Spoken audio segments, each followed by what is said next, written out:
I bought a Bible and I don't want your fucking judgment. Wasn't planning on it. Okay, I am who I am. I sat up this morning. I had some quiet time because my son woke up before 6 a.m. after going to bed after 1. Ugh, been there. That was fun. It was good times. He went back to bed and I tabbed this whole Bible up. Oh, that's pretty cool. Makes it a lot easier to study and find things. You're probably going to tell me about the wrong kind of Bible, right? Because I got an NIV Bible, but somebody told me that this one was easier to read, easier to comprehend. No, I won't tell you got the wrong one at all. The NIV's okay. It's certainly not the most accurate when you get into minutia, but so what? It's good enough to teach you about God's truth and to help lead you to salvation. So, no criticisms here. Any translation you're willing to read is better than none. It doesn't have any maps in it. It does have some red words in it. Yeah, don't worry too much about the maps. That doesn't really matter until you start studying the places that they went or the things that they did. And as far as the red words go, yeah, that's cool. It highlights Jesus' words, but we believe the whole thing was written by God, so the red words aren't any more valuable than the black ones. But it's also a comfort print because my eyes fucking hurt. No, that's good. I'm glad you found one that works for you. And I don't want to hear about the swearing either, okay? I am who I am. No, that's fine. I just hope you don't mind that I edited it out for this video because, yeah, there are kids that do watch my channel. Today was the first time that I actually talked to God. I caught myself talking to God without trying to. And I was like, Well, that's pretty cool. So I came across this message in red words that I thought was really interesting. And excuse me while I try to interpret this and understand this. All right, let's see what you got. Love for enemies. It's in Luke. Yep, right here. But to you who are listening, I say, love your enemies. Do good to those who hate you. Bless those who curse you. Pray for those who mistreat you. Right, the idea is that our job is more important than just the fun life we have now. We need to care about those around us. And those who are our enemies here are not really our enemies. They are the mission. It's very similar to The Matrix, which I'm sure you've seen. The population themselves are a threat because any of them could turn into an agent at any point, but they're still trying to save them all. But the difference between Jesus and Morpheus is Jesus says, love them, pray for them, try to save them. And Morpheus basically says if you get lost along the way, that just has to happen. If someone slaps you on one cheek, turn to them the other also.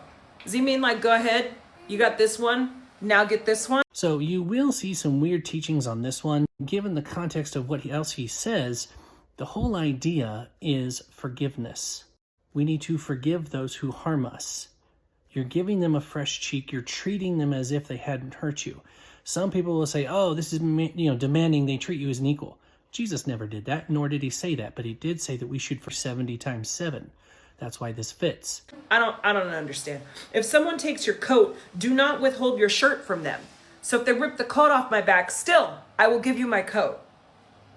Right, he's talking about in a court of law. If you genuinely owe someone your coat because you did them wrong, you should pay them more than what the court says. You should show them love by making recompense. I did hurt you. I'm sorry. Let me give you more than what I took.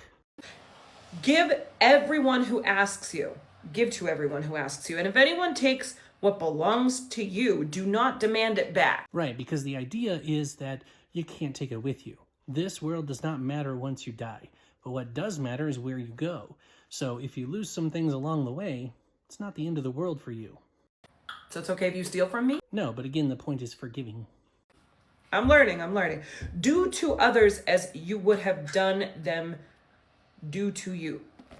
Right, now this is no different than some Eastern philosophy where it's quoted in the negative, where I think it's Buddha who says, don't do to others what you don't want them to do to you, but Jesus is the one who puts it in the positive, as in you are proactive with it. Do to them as you want them to do to you, not just the negative.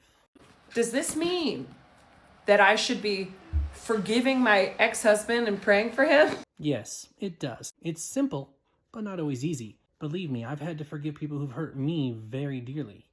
And praying for them is the best way to turn your heart towards them.